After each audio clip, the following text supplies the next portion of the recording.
नागपंचमी विशेष पुरणाचे दिंड आज मी तुम्हाला करून दाखवणार आहे। ही आपली पारंपरिक पद्धत आहे।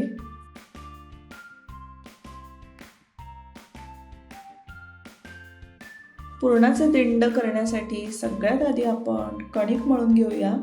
परातीत पाव चमचा मीठ घालूया। 2 वाटी गव्हाचं पीठ घेऊ।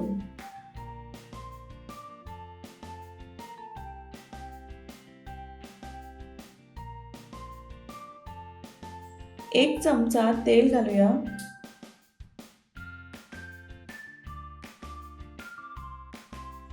आणि हळूहळू पाणी घालत घालत आपण कणिक मळूया।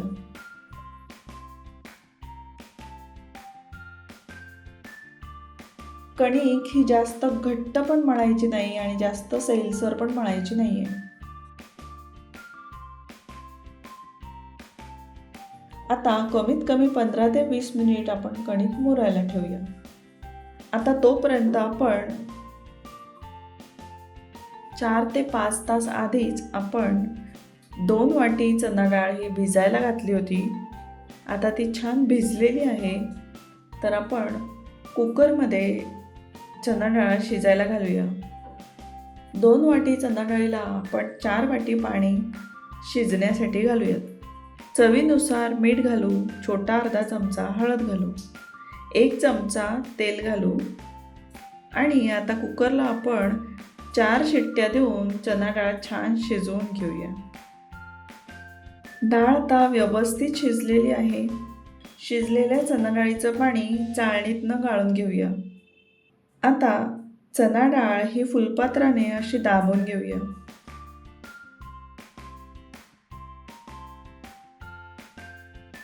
म्हणजे शिजलेल्या चणा डाळीची छान बारीक पेस्ट आपल्याला मिळेल। यामध्ये 1.5 वाटी खिसलेला गूळ घालूया। आता पॅनमध्ये 1 चमचा साजूक तूप घालू। गॅसची फ्लेम मीडियमवर ठेवूया। गूळ आणि चणा डाळीचं मिश्रण घट्ट होईपर्यंत व्यवस्थित शिजवून घेऊया।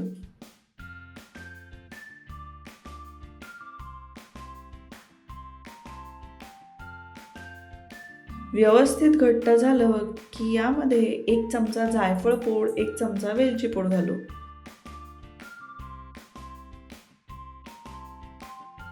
आता आपण पुरणाचे दिंड करायला चालू करू।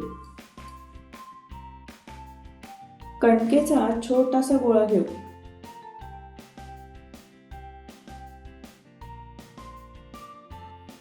याची पातळ अशी पुरी लाटू। पुरी जास्त पण पातळ नाही लाटायची। आणि 1 छोटा अर्धा चमचा तूप घालूया। त्याच्यामध्ये मधोमध पुरणाचा असा गोळा ठेवूया।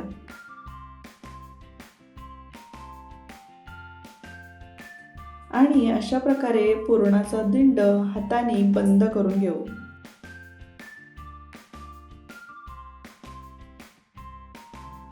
आपल्याला जितके पाहिजे तितके दिंड आपण अशा प्रकारे बनवून घेऊया। साईडला एका कढईमध्ये अर्धी कढई भरून मी पाणी गरम करायला ठेवलेलं आहे। यामध्ये जाळी ठेवूया आणि जाळीवर एका प्लेटमध्ये बनवलेले पुरणाचे दिंड ठेवू आणि वरून झाकण बंद करून 15 ते 20 मिनिट पुरणाचे दिंड वाफवून घेऊ। 15 मिनिटांनंतर हे पहा, नागपंचमी विशेष गरमागरम पुरणाचे दिंड तयार आहेत। आपल्या आवडीनुसार आपण यावर साजूक तूप घालू आणि देवाला हा गोड पुरणाच्या दिंडांचा नैवेद्य दाखवूया। आवडली ना रेसिपी? मग नक्की करून पहा। येणाऱ्या नागपंचमीला अशी पुरणाच्या दिंडाची रेसिपी नक्की करून पहा।